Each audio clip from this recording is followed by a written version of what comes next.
Tourisme en Thaïlande, l'effondrement face à la chute du nombre de visiteurs chinois. Alors que le nombre de touristes chinois atteint un niveau historiquement bas, la Thaïlande voit son secteur touristique vaciller.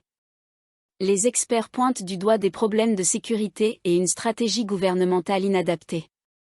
L'opposition, elle, accuse directement la politique pro-casino du gouvernement d'avoir suscité la colère de Pékin, entraînant de lourdes répercussions économiques. Baisse alarmante de fréquentation. Entre le 1er janvier et le 5 juillet 2025, la Thaïlande a accueilli 16,8 millions de touristes internationaux, soit une baisse de 5% par rapport à la même période l'an dernier. Parmi eux, 67,1% venaient de pays voisins, tandis que 32,9% provenaient de marchés plus lointains.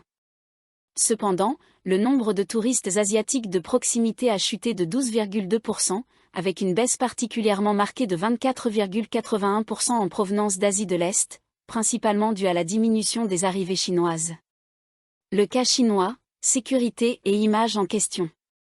Le recul de la clientèle chinoise s'explique notamment par des préoccupations croissantes en matière de sécurité. Plusieurs affaires d'enlèvement de touristes chinois par des réseaux liés aux centres d'appel illégaux opérant depuis la Birmanie ont défrayé la chronique. L'affaire très médiatisée de l'enlèvement d'un acteur chinois a renforcé le sentiment d'insécurité, provoquant une vague d'annulations. Malgré les efforts des autorités thaïlandaises pour éradiquer ces réseaux, les incidents se poursuivent, entretenant la méfiance des voyageurs chinois. Une baisse sans précédent. En comparaison avec 2019, année de référence pré-Covid, le nombre de touristes chinois a chuté de 34,23%. À l'époque, la Thaïlande accueillait environ 11,1 millions de Chinois, soit près de 28% des visiteurs internationaux. En 2025, ils ne représentent plus que 13,58% du total. Si la tendance se maintient, leur nombre devrait osciller entre 4 et 5 millions cette année, une première depuis 12 ans, hors pandémie. Un impact économique considérable. La chute des touristes chinois affecte directement les revenus du secteur. Bien que la Malaisie soit devenue le premier pays émetteur de touristes, 2,36 millions contre 2,32 millions pour la Chine, les dépenses des visiteurs chinois restent nettement supérieures, environ 42 428 bahts, 1108 €. Par séjour contre 21 450 bahts, 560 €, pour les Malaisiens. Certains marchés, comme l'Inde, le Japon, Singapour, l'Australie, la Corée du Sud, le Royaume-Uni ou les États-Unis, montrent une dynamique positive. Mais leurs volumes ne suffisent pas à compenser la perte chinoise, malgré des dépenses moyennes plus élevées, 81 482 bahts par séjour pour les touristes lointains, contre 50 000 pour les marchés proches. Par ailleurs, la morosité économique mondiale et les tensions géopolitiques limitent la croissance de ces marchés. Concurrence régionale renforcée. La Thaïlande fait face à une concurrence accrue. Le Japon a récemment détrôné le royaume comme destination préférée des Chinois, en accueillant plus de 3,1 millions d'entre eux, dopés par la faiblesse du yen. Le Vietnam attire lui aussi davantage, renforcé par la montée du baht qui rend les séjours en Thaïlande plus coûteux. Une stratégie en question. Yuthasak Supazorn, ex-gouverneur de l'autorité du tourisme de Thaïlande, TAT, avertit, les perspectives sont compromises, tant en termes de fréquentation que de revenus. Même si d'autres marchés progressent, ils ne suffisent pas. La Chine est capitale. Il faut une stratégie marketing agressive pour regagner les touristes perdus. 1 million de visiteurs chinois supplémentaires représenteraient entre 40 et 50 milliards de bahts pour l'économie. Il appelle également à renforcer la sécurité, diversifier l'offre et proposer des promotions axées sur la valeur. Les casinos dans le viseur de l'opposition. L'opposition politique va plus loin et accuse directement la politique gouvernementale pro-casino d'avoir mis en péril les relations avec la Chine. Anutin Charnvirakul, chef du parti BoomGT et ancien ministre de l'Intérieur, affirme que le gouvernement Pheu Thai a ignoré les avertissements répétés du président Xi Jinping contre la légalisation des casinos. Selon lui, cette surdité politique a détérioré l'image de la Thaïlande aux yeux de Pékin, entraînant une réduction des flux touristiques et économiques chinois. Il rappelle que lors de la visite de la première ministre Paetongtarn Shinawatra à Pékin en février, Xi Jinping a clairement exprimé son opposition. Faute de réponse, la Chine aurait réduit ses envois de touristes. Le BOOMJT a d'ailleurs quitté la coalition en signe de désaccord, dénonçant une politique menée, au détriment du peuple, au profit d'une minorité d'investisseurs. Le 9 juillet, le gouvernement a finalement retiré son projet de loi sur les complexes de loisirs du calendrier parlementaire. Le vice-ministre des Finances, Julapin Amornviva, a justifié cette décision par la nécessité d'un réexamen, tout en rappelant que le BOOMJT avait initialement soutenu le texte. Le député Paradorn Prissananantakul demande désormais son abandon définitif, estimant que le projet avait été précipité, et pointant d'éventuelles manœuvres politiques, notamment suite à la fuite d'une conversation entre Paetongtarn et le président du Sénat cambodgien, Hun Sen. VIH en Thaïlande, alerte sur la recrudescence des infections chez les jeunes. Alors que le nombre global d'infections par le VIH continue de baisser en Thaïlande, les autorités sanitaires tirent la sonnette d'alarme face à une hausse préoccupante des cas chez les jeunes. Pour enrayer cette tendance, le ministère de la Santé publique lance un plan d'action national axé sur la prévention, l'éducation sexuelle et la distribution massive de préservatifs dans les établissements scolaires et universitaires.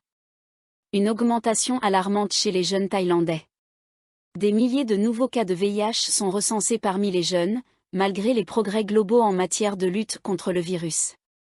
Le vice-ministre de la Santé, Cheshana Deshdesho, a annoncé une série de mesures d'urgence, notamment en collaboration avec les écoles et les universités. Des accords seront signés pour permettre la distribution de préservatifs et renforcer l'éducation à la sexualité. La situation a été discutée lors d'une session du Sénat le 7 juillet, présidée par le général Krieng Kresrirak. Le sénateur Parinya Wongchodkwan a interrogé le ministère sur la hausse des infections, les moyens déployés pour y faire face, ainsi que sur le budget alloué, y compris pour les populations étrangères. Objectif, freiner les nouvelles infections sous la barre des 1000 par an. Selon M. Cheshana, bien que le taux d'infection global soit en recul, la hausse parmi les jeunes justifie une intensification des actions de prévention. L'objectif du ministère est de maintenir les nouvelles infections en dessous de 1000 cas par an et de limiter les décès liés au VIH à moins de 4000. Il a précisé que les 8000 nouveaux cas récemment évoqués correspondent à des données cumulées. Pour le second semestre 2025, les autorités estiment que les nouvelles infections ne dépasseront pas les 3000 cas. Des partenariats publics-privés dans les zones à risque. Outre les mesures éducatives, le ministère prévoit de faciliter l'accès au dépistage du VIH et de collaborer avec des entreprises privées, notamment dans les zones à forte activité touristique. Les provinces particulièrement concernées par la hausse des cas sont Bangkok, Chonburi, Pattaya, Khon Kaen, Nakhon Ratchasima. Un budget conséquent dédié à la lutte contre le VIH. Le vice-ministre a précisé que le budget annuel consacré à la lutte contre le VIH s'élève à 8,4 milliards de baht, dont 7,7 milliards financés par l'État thaïlandais, 788 millions provenant de fonds internationaux. Ce financement inclut 6,2 milliards de baht pour les médicaments antirétroviraux, 1,2 milliard pour les actions de prévention. Actuellement, environ 500 000 personnes bénéficient d'un traitement en Thaïlande, dont plus de 5 700 étrangers. Le coût moyen annuel par patient est estimé à 12 000 bahts. Joyeux anniversaire Mudeng. L'hippopotame nain star de Thaïlande fête ses 1 an. La petite hippopotame nain Mudeng a soufflé sa première bougie ce jeudi, quittant le monde de l'enfance qu'il avait propulsé au rang de phénomène mondial grâce à ses adorables cabrioles.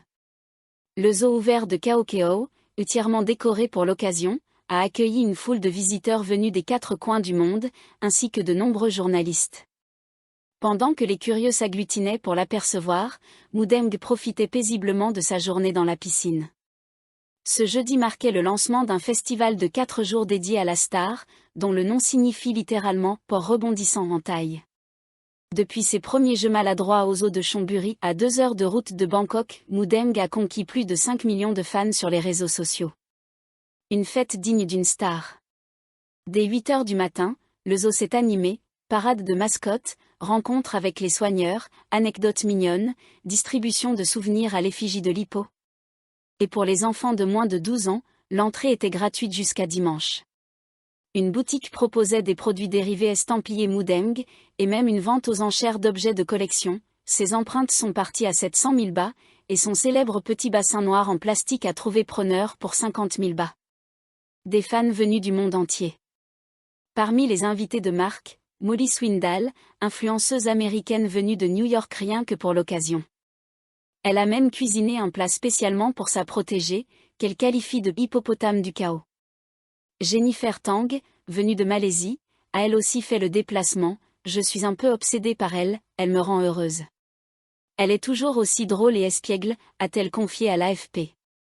Le directeur du zoo, Narongwi Chochua, a lu une carte d'anniversaire envoyée par Molly à Mudeng. Il a souligné que même si la petite hippo rebondit moins qu'avant, ce sont les souvenirs qu'elle évoque qui touchent encore ses fans. Jeudi, environ 12 000 personnes ont visité le zoo. On s'attend à un total de 40 000 visiteurs sur le long week-end.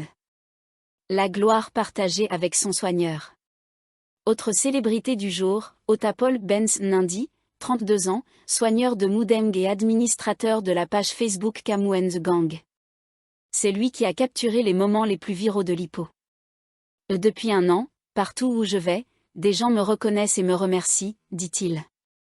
Son vœu pour Mudeng, qu'elle continue d'apporter du bonheur aux gens dans le monde entier. Pendant ce temps, Mudeng profitait de son gâteau géant, offert par un fan et estimé à 100 000 bahts. Alors que les photographes tentaient de capturer la photo parfaite, c'est sa mère, Jonna, qui a chippé la première bouchée, sous les rires de la foule.